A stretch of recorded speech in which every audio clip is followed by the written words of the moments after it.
हाँ भाई, good morning. चलो, जो अपना बाकी रह गया था सेकंड यूनिट का सामान, उसको खत्म करते हैं। चलिए, तो इस सेशन का पहला क्वेश्चन करें स्टार्ट। देखो, आपसे पूछ रहे हैं कि दो प्रबल विद्युत ऋणात्मक, जैसे प्रबल इससे याद रख सकते हो आप फोन से, ठीक है। तो इसमें सबसे प्रबल कौन सा है? फ्लोरीन हो गया। काफी ज्यादा होती है इसकी इलेक्ट्रोनेगेटिविटी या विद्युत ऋणात्मकता, या मैं यूं कह दूं कि सबसे ज्यादा होती है, ठीक है। फिर ऑक्सीजन का नंबर, फिर नाइट्रोजन का नंबर। तो ये क्या कह रहा है? ये ऐसे कह रहा है कि अगर हाइड्रोजन जो है आपका, वो किसी प्रबल विद्युत ऋणात्मक एटम से, परमाणु से जुड़ा हुआ होता है, तो फिर बनने वाला बंध कैसा होता है? तो ये तो परिभाषा है, सीधी सी आपको याद रखनी है कि जब हाइड्रोजन एक अधिक विद्युत ऋणात्मक परमाणु से बंध बनाता है, तो वो हाइड्रोजन बंध कहलाता है। तो इसका ए ऑप्शन हो जाएगा, ठीक है। चलिए नेक्स्ट क्वेश्चन देखते हैं। हाँ जी, अब आपके सामने बढ़िया क्वेश्चन आ रखा है, देखो। इसको थोड़ा सा मैं इजी लैंग्वेज में कर देता हूँ, ताकि थोड़ा सा समझने में भी आसान हो जाए और अच्छी इंफॉर्मेशन आपके पास जाए। ये देखो, ये क्या कहना चाह रहा है। अपन ने पिछली क्लास में बात की थी ना, कि मान लो ये एक्स है, आपको दिया हुआ है अक्ष, और इसी के ऊपर, इसी दिशा में कोई दूसरे ऑर्बिटल आ गए। देखो पी एक्स आ गया एक्स पर, तो इनके बीच का ये जो ओवरलैपिंग होगी यहाँ पे, ठीक है, ये होगी लीनियर एक्सियल। और बॉन्ड कौन सा बनेगा इनके बीच में? Sigma bond. अब इसी का अगर ये परपेंडिकुलर 90 डिग्री पर आ जाए, तब कौन सा बनता है यहाँ पे भाई? पाई बॉन्ड, ठीक है। तो यहां से दो काम सीख लिया आपने। जब एक ही दिशा में आगे, जिस दिशा में अक्ष दे रखा है, तब तो सिग्मा बॉन्ड, और उसके 90 डिग्री पर आपका बनेगा पाई बॉन्ड, ठीक है। ओके, चलिए नेक्स्ट। हाँ जी, वही आ गया जो अभी मैं बता रहा था, शैतान का नाम लिया और शैतान हाजिर। देखो, पिछले क्वेश्चन में जो अक्ष था, एक्सिस था, उसी के ऊपर ऑर्बिटल्स थे, और आपका सिग्मा बॉन्ड बन गया था। और अब जो आपको दे रखे हैं पी वाई, ठीक है, ये पी वाई जो है आपके, ये इससे 90 डिग्री के ऊपर है, ठीक है। ये आपका एक्सिस और इस पर 90 डिग्री या फिर लंबवत इसके ऊपर परसेंट है। तो दो बॉन्ड बन रहे हैं एक साथ, और ये दो बॉन्ड क्या होंगे इस प्रकार से? एक तो पाई बॉन्ड बन जाएगा इनमें, ठीक है। तो ध्यान रख लो, जब एक्सिस हो और मॉलिक्यूल भी क्या हो, ऑन एक्सिस ही हो, तब बनेगा सिग्मा। और ये मॉलिक्यूल अगर किस पे आ जाए 90 डिग्री पर, तब बन जाएगा यहाँ पर पाई बॉन्ड। तो हो जाएगा इसका आपका सी ऑप्शन, ठीक है। चलिए नेक्स्ट। हाँ जी, डायपोल मोमेंट। तो देखो, सबसे पहले तो डायपोल कैसे क्रिएट होता है, देखिए।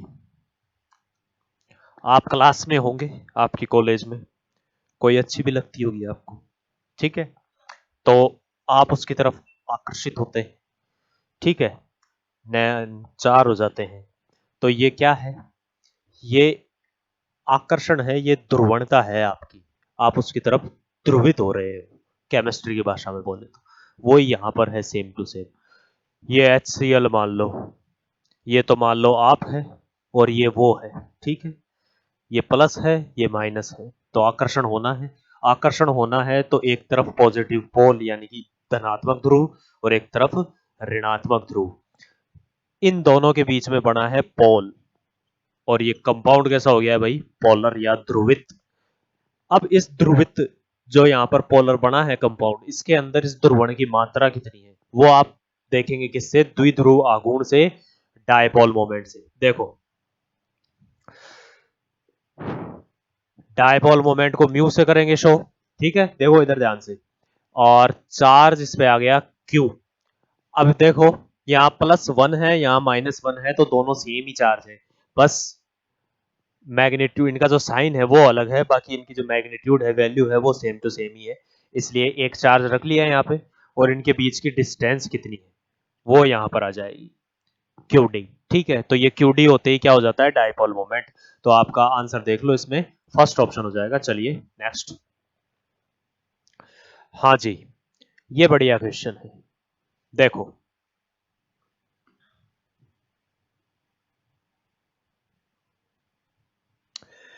बचपन में अपन पढ़ते थे, आपके पढ़ते क्या थे, आप देखते थे टीवी पे कि आपके टूथपेस्ट में नमक है क्या, है ना। तो उस नमक की बात करते हैं यहाँ पे, देखो NaCl।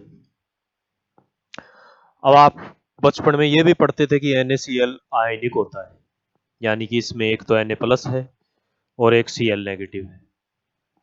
ठीक है, पर मैं आपसे आप एक नई बात कह रहा हूं कि कोई भी बॉन्ड पूरी तरह आयनिक नहीं है और कोई भी बॉन्ड पूरी तरह सहसंयोजक नहीं है। बस होता क्या है, होता यह है कि कौन से करेक्टर उसमें ज्यादा हो जाते हैं। जैसे NaCl है तो NaCl में आयन वाला करेक्टर ज्यादा होता जा रहा है। जैसे कि आप यहाँ पे CH4 लें, इस CH4 के कंपैरिजन में इसके अंदर आयंस का जो करेक्टर है वो ज्यादा हो रहा है, इसलिए इसको आयनिक कहते हैं। पर इसके अंदर थोड़ा बहुत सहसंयोजक करेक्टर भी मौजूद है। ठीक है, तो बिल्कुल पूरी तरह से कोई भी आयनिक नहीं होता, पूरी तरह से कोई भी सहसंयोजक नहीं होता। दिमाग में बैठा लो ये बात। ठीक है, देखो ऐसे करके बताता हूँ आपको, है ना। ये आपको पता है प्रसिद्ध स्टाइल है हमारे PM मोदी श्री का, तो वो ऐसे कहते हैं तब आप याद रखते हैं, तो मेरी भी बात याद रखिए। ठीक है, CH4 सहसंयोजक है लेकिन पूर्णतः नहीं है, इसमें भी कुछ आयनिक है। ये आयनिक है लेकिन इसमें भी पूर्णतः आयनिक नहीं है, इसमें कुछ कोवलेंट करेक्टर मौजूद है। इसलिए अब आओ देखो यहाँ पर, देखो क्या कह रहा है पहला ऑप्शन। हाँ भाई, क्या कह रहा है पहला ऑप्शन, प्रत्येक आयनिक यौगिक में सहसंयोजक चरित्र का कुल मूल्य होता है। नहीं होता भाई। अरे आयनिक है यौगिक तो पूरी तरह से कोवलेंट कैसे होगा, ये तो एकदम क्या बोलते हैं इसको, समझने वाली बात नहीं है, बिल्कुल बकवास बात है। अगला ऑप्शन देखो, अगले ऑप्शन से पहले सी ऑप्शन देख लो, प्रत्येक धनायन यौगिक में सहसंयोजक गुण होते हैं। ना भाई, जरूरी को नहीं। देखो Na प्लस है, यहाँ आयनिक यौगिक बना रहा है। ठीक है, तो प्रत्येक यौगिक में सहसंयोजक गण पूरी तरह से हो, कोई जरूरी बात नहीं है। आगे देखो क्या कह रहा है ये, प्रत्येक धनायन में सहसंयोजक चरित्र का कुछ अंश होता है। अच्छा, सहसंयोजक चरित्र का कुछ अंश होता है प्रत्येक धनायन में, यह डिसाइड कैसे हो, यह डिसाइड तब हो जब उसके सामने आयन हो। ठीक है, ऐसे हवा में तो नहीं होगा। अब बी ऑप्शन देखो, प्रत्येक आयनिक यौगिक में कुछ प्रतिशत सहसंयोजक गुण होते हैं। बिल्कुल सही बात है, अरे बिल्कुल सही बात है ये। ठीक है, प्रत्येक आयनिक यौगिक में क्या है, कुछ ना कुछ सहसंयोजक गुण है, और प्रत्येक सहसंयोजक यौगिक में कुछ ना कुछ आयनिक गुण है। ये एकदम करेक्ट बात है, बी ऑप्शन आपका हो जाएगा। चलिए नेक्स्ट। हाँ, फ्लोरीन समूह 17 का एक तत्व है और इसका इलेक्ट्रॉनिक विन्यास है। देखो भाई, इसमें एक कुछ आपको ऑप्शन जो है वो 8 8 सा लग रहा है, वो 8 नहीं है, वो दरअसल 5 ही है, उसको 5 ही मानना। ठीक है, मैं मनवा देता हूँ, देखो आपको बी ऑप्शन जो है 1s2 2s2 और 2p5 है। ठीक है, देखने में वो थोड़ा सा 8 जैसा सा लग रहा है, पर आंखें धोखा खा जाती है। ठीक है, चलिए अब इसके अंदर देखो, फ्लोरीन समूह 17 का तत्व है। हाँ भाई सही बात है, इसके आगे कौन है, अक्रिय गैस है, 18वां तत्व या जीरो ग्रुप बोलते हैं उसको। चलो, अब फ्लोरीन का इलेक्ट्रॉनिक विन्यास पूछा है, तो ये तो बच्चों की सी बात है, आपको पता होनी चाहिए। देखते हैं, देखें पता है कि नहीं। 1s2 2s2 2p5, 1s2 2s2 2p4 और 1s2 2s2 2p3। बताओ भाई, देखें कौन सा होगा इसमें से फ्लोरीन। गुरुजी ऑप्शन में दे रखे है वो। ठीक है, वो तो पता चल गया, तो अब ये बताओ, ये होगा ऑक्सीजन का और ये किसका होगा, नाइट्रोजन का, और ये हो गया आपका फ्लोरीन का। ठीक है, आ गया समझ में। चलिए, बी ऑप्शन करेक्ट है। नेक्स्ट। हाँ, यहां पर एक मॉलिक्यूलर ऑर्बिटल डायग्राम दे रखा है, चलो करते हैं इसको सोल्व। सिग्मा 1s2 और सिग्मा स्टार 1s2 किससे संबंधित है भाई, तो आंसर तो वैसे बोल्ड किया हुआ है ही, तो इसलिए ज्ञानी तो आप वैसे ही हो गए ऑलरेडी, आंसर तो दिख ही रहा है, पर समझते हैं इसको। देखो ये है सिग्मा 1s, ये है सिग्मा स्टार 1s। हीलियम में होते हैं 2 इलेक्ट्रॉन, तो He2 में कितने हो जाएंगे, 4 इलेक्ट्रॉन। 2 यहां भर दो, 2 यहां भर दो, हो गया काम। यानी कि सिग्मा 1s2 और सिग्मा स्टार 1s2 आपका ए ऑप्शन हो जाएगा। चलिए नेक्स्ट। हाँ, जब आपका ये एमओटी बनता है, मॉलिक्यूलर ऑर्बिटल डायग्राम बनता है, तो कौन सा ऑर्बिटल उच्च ऊर्जा का होता है? वो होता है जो अस्थायी होता है। अरे कौन सा होता है? वो होता है जो अस्थायी होता है। देखो ये सिग्मा स्टार वाला जो है ऊपर है, इसकी एनर्जी ज्यादा है, इसकी एनर्जी ज्यादा है, तो ये अस्थायी है। कैसा है भाई? अस्थायी। अरे कैसा है? अनस्टेबल है, ठीक है। और ये कैसा है?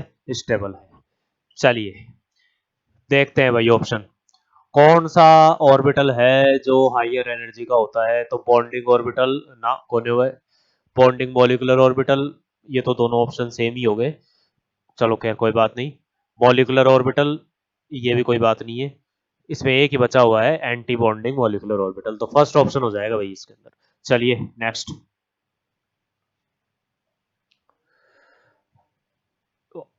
देखो 9th नंबर का, ऐसा परमाणुीय कक्षक जिसके अंदर एक ही न्यूक्लियस हो, एक ही नाभिक हो, तो कहने की बात ही नहीं है। एक नाभिक होगा तो मोनो, मोनो मतलब एक ही होता है, तो आपका मोनोसेंट्रिक, ठीक है। और अगर एक से ज्यादा न्यूक्लियस हो जाए तो क्या हो जाए? पॉलीसेंट्रिक। पर ये पॉसिबल नहीं हो सकता, एक ही एटम के अंदर दो नाभिक कैसे होंगे, ठीक है। अरे भाई बॉस सिर्फ एक होता है, ठीक है। एक घर में अगर दो बॉस हो गए तो फिर काम खराब, ठीक है। मान लो, वैसे अगर घर में मम्मी बॉस होती है तो भी काम थोड़ा सा खराब ही हो जाता है, पापा जी बेचारे।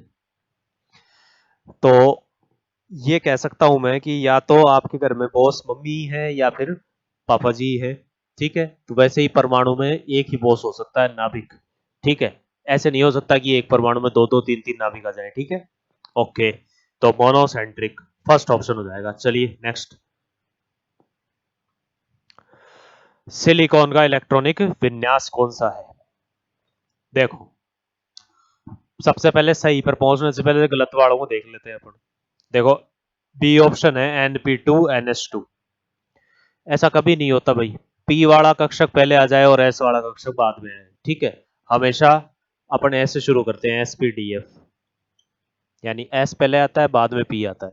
तो ये काम तो नहीं हो सकता, तो पहला ऑप्शन खराब, दूसरा ऑप्शन तो गया। अगला 2NS4।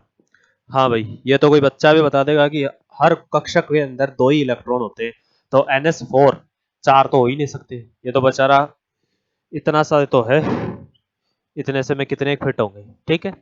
तो एक कक्षक में दो ही हो सकते हैं, यानी कि NS4 वाला नहीं हो सकता, मतलब सी ऑप्शन खत्म। फिर डी ऑप्शन S2Np2N।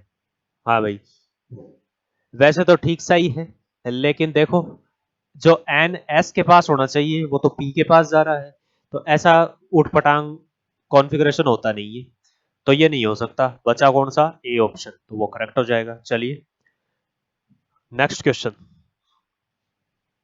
हाँ भाई, दो परमाणुओं के बीच आकर्षण जो पहले एक दूसरे के साथ रासायनिक बंधन बना चुके हैं, तो क्या बनेगा? देखो H2O, और अब इससे ही अगला H2O आकर के जुड़े, ठीक है। यू, तो बंद तो पहले से ही बने हुए हैं, ये उसके ऊपर एक्स्ट्रा आकर के बन रहा है, तो ये आपका क्या है? ये आपका जो है हाइड्रोजन बॉन्ड बन रहा है भाई यहाँ पे, ठीक है। तो इसका सही आंसर क्या हो जाएगा? ए ऑप्शन, ठीक है। चलिए नेक्स्ट।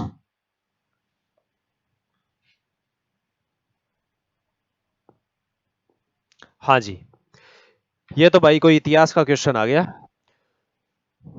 पूछा जा रहा है कि असंतृप्त इलेक्ट्रॉनों को साझा करके परमाणु जब बनते हैं तो ये कॉन्सेप्ट किसने दिया? डायरेक्ट याद रखो, लुईस ने दिया, ठीक है।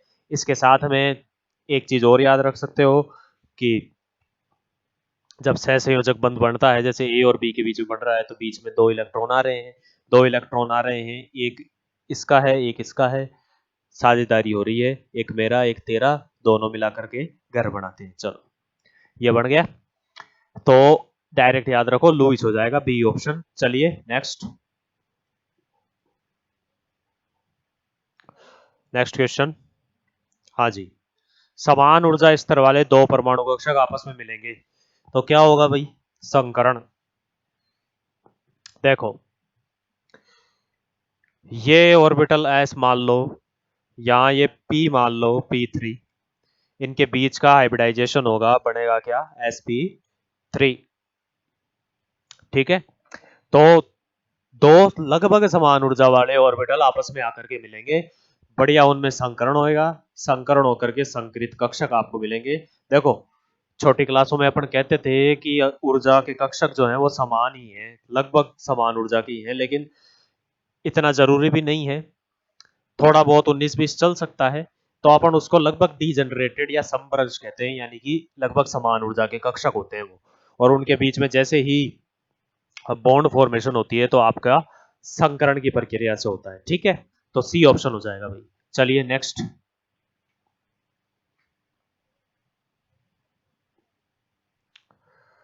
हाँ जी, ऑक्सीजन अणु अनुचुंबकीय है, समझाया जा सकता है। कैसे समझोगे भाई? बताओ, देखिए पहले। चलो आपके डोड़ तो पता है मेरे को, चलिए अपन देख लेते हैं वैसे ही। ऑक्सीजन ये पहले भी आया हुआ है। हाँ जी, आया हुआ है ना पहले, अरे पिछली क्लास में बताया था, ध्यान से देखो। ये आपका पहला ऑर्बिटल सिग्मा 2s, ओ सॉरी सिग्मा 2p, फिर इसके बाद में यहां आपका दूसरा पाई 2px बराबर पाई 2py, फिर तीसरा वाला, और ये है अब एंटी बॉन्डिंग, तो पाई स्टार 2px बराबर पाई स्टार 2py। ठीक है, और इससे ऊपर सिग्मा स्टार 2pz। ये है आपका ऑक्सीजन का मॉलिक्यूलर ऑर्बिटल डायग्राम। हाँ जी, देखो अब ध्यान से क्या पूछ रहा है ये। ऑक्सीजन अणु अनुचुंबकीय है, कैसे पता चलेगा? पता चल जाएगा आराम से, देखो पता लगाते हैं। ये लो, दो अयुग्मित इलेक्ट्रॉन है यहाँ पर, आराम से ओए देखो, दो अयुग्मित इलेक्ट्रॉन है यहाँ पे, अयुग्मित इलेक्ट्रॉन है तो फिर ये क्या है? अनुचुंबकीय होता है। ठीक है, तो आपका एमओटी इसका आंसर हो जाएगा, डी ऑप्शन। चलिए नेक्स्ट। हाँ जी, ये भी फिर हिस्ट्री आ गई, केमिस्ट्री की हिस्ट्री। संकरण की अवधारणा किसने दी? लाइनस पॉलिंग ने दी भाई, बी ऑप्शन हो जाएगा। चलिए नेक्स्ट। एक कक्षक एस दिया हुआ है, 3 पी दिए हुए हैं, एक डी दिया हुआ है, बताइए संकरण कितने कक्षक बनेंगे? एकदम सिंपल सी बात है, पहले मैं बता चुका हूं, फिर से सुन लो। देखो एस पी कितने हैं भाई इसमें? अरे एक और दो गिनो, एक और दो, तो दो ऑर्बिटल है भाई इसमें। ठीक है, ठीक है, आगे आओ। sp2 गिनो भाई, एक, दो, और ये भी दो बार है तो तीन, तो तीन ऑर्बिटल। ठीक भाई, ऐसे ही आपको गिनने हैं बस, गिनती आती है ना, आती ही होगी। देखो sp3d, देखो एक, एक और तीन मिला दिए तो चार, चार और एक पांच, यानी कि पांच ऑर्बिटल होंगे भाई इसके अंदर, तो आपका ऑप्शन हो गया ए। चलिए नेक्स्ट। हाँ, ये भी सीधा फैक्चुअल क्वेश्चन है, इसका गलनांक आपको दिख ही रहा है, वही होता है ए ऑप्शन। ठीक है, चलिए नेक्स्ट। हाँ जी, ये बढ़िया क्वेश्चन है। देखो बेसिकली इसमें ये क्या कह रहा है, ये कह रहा है कि आपको एक से अधिक लुईस संरचनाएं, यानी कि लोन पेयर वाली संरचनाएं जो है आपको मिल रही है किसी परमाणु के लिए, किसी अणु के लिए, जैसे कि ये सबसे बेस्ट है इसको समझाने के लिए। ये मिला आपको, ये इलेक्ट्रॉन यहाँ आया भाई, ये इलेक्ट्रॉन यहाँ आ गया, तो अगले में क्या हो गया यहाँ? हाँ जी, क्या हो गया यहाँ पे? नेगेटिव चार्ज, और यहाँ ये है ही, अब ये नेगेटिव यहाँ आएगा तो फिर ये यहाँ जाएगा। ठीक है, इलेक्ट्रॉन का काम है भाई चक्कर लगाना। यहाँ हो गया, ये यहाँ आ गया, ये यहाँ पे आ गया। ठीक है, अब आगे, अब ये यहां पर आएगा तो ये यहां पे चला जाएगा, क्या बनेगा भाई अगला, अगला बनेगा यहाँ पे नेगेटिव चार्ज, यहाँ ये हो ही गए। तो कुल मिलाकर के आपको तरह तरह की संरचनाएं दिख रही है। कैसी संरचनाएं दिख रही हैं? तरह तरह की संरचनाएं दिख रही हैं, और इनमें देखो सारे ही बेंजीन ही है। ठीक है, तो ये क्या पूछ रहा है कि बहुत सारी रासायनिक प्रजातियां जिनमें एक से अधिक लुईस संरचनाएं होती हैं, तो इस घटना को क्या कहते हैं? तो क्या कहते हैं भाई? अनुनाद कहते हैं। ठीक है, चलिए नेक्स्ट, sp3d2 संकरण का आकार है। हाँ भाई, पिछले क्लास में देखा है, याद करो। sp3d2, तो sp3d2 तो आपका ये होता है अष्टफलकीय। कैसा होता है भाई? अष्टफलकीय, ऑक्टाहेड्रल बोल देंगे अपन इंग्लिश में। ठीक है, तो इस अष्टफलकीय में देख लीजिए sp3d2, वापस याद दिलाऊं मैं, 6+0 मतलब ऑक्टाहेड्रल, ठीक है, और 5+1 मतलब स्क्वायर पिरामिडल, और 4+2 मतलब स्क्वायर प्लेनर। ये इस 6 इलेक्ट्रॉन पेयर वाली संरचना के जितने भी हैं सिस्टम, वो आपके सामने हैं। आपको चाहिए कौन सा? सिर्फ sp3d2 मेन वाला, 6+0 ऑक्टाहेड्रल हो जाएगा, डी ऑप्शन हो जाएगा। चलिए नेक्स्ट, हाँ जी, बेरिलियम का विन्यास है। हाँ, सिंपल सी बात है, सिंपल सी बात है, बताओ देखें। अरे बताओ क्या होता है? देखो भाई, बेरिलियम में 4 इलेक्ट्रॉन होते हैं, तो 1s2 और 2s2। ठीक है, ये किसका हो गया? बेरिलियम का। बोरोन का पूछ ले कोई आपसे तो 1s2 2s2 2p1। ठीक है, कोई कार्बन का पूछ ले तो 1s2 2s2 2p3। ठीक है, इतना तो आप कर ही लोगे ना, बड़े होशियार बच्चे हैं आप सब लोग, विद्वान हैं। ठीक है, चलिए सी ऑप्शन हो जाएगा इसका। नेक्स्ट देख लें,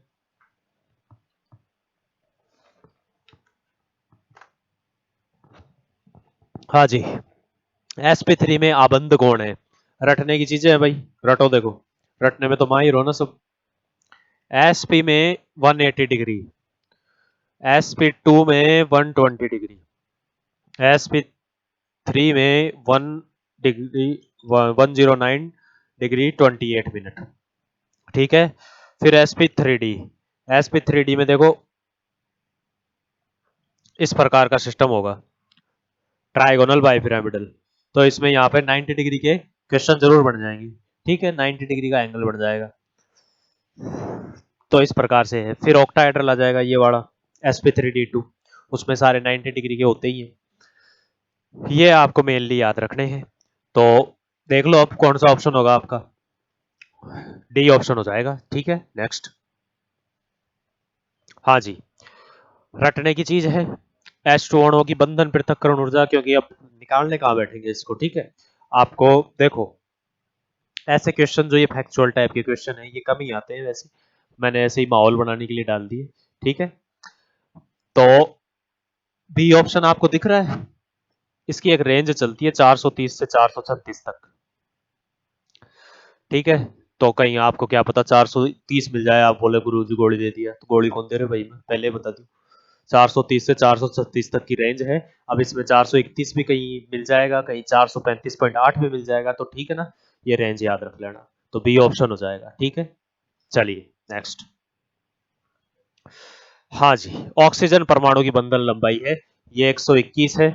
फिर कह देता हूं भाई 120.9 भी मिलता है, 120.75 भी मिलता है। ठीक है, तो ये देखो 0.9 आ गया, 0.75 आ गया, तो 121 तो कह ही देंगे ना राउंड ऑफ करके, तो इतना मान लेना। ठीक है, और अगर ज्यादा ही दिक्कत हो तो देखो 120 से 121 तक की रेंज मान सकते हो ऑक्सीजन के लिए। ठीक है, तो आपका कौन सा हो जाएगा? सी ऑप्शन हो जाएगा इसमें। चलिए, ये तो लास्ट क्वेश्चन था आपका इस क्लास का, अगली में फिर से मिलते हैं आपसे। ठीक है।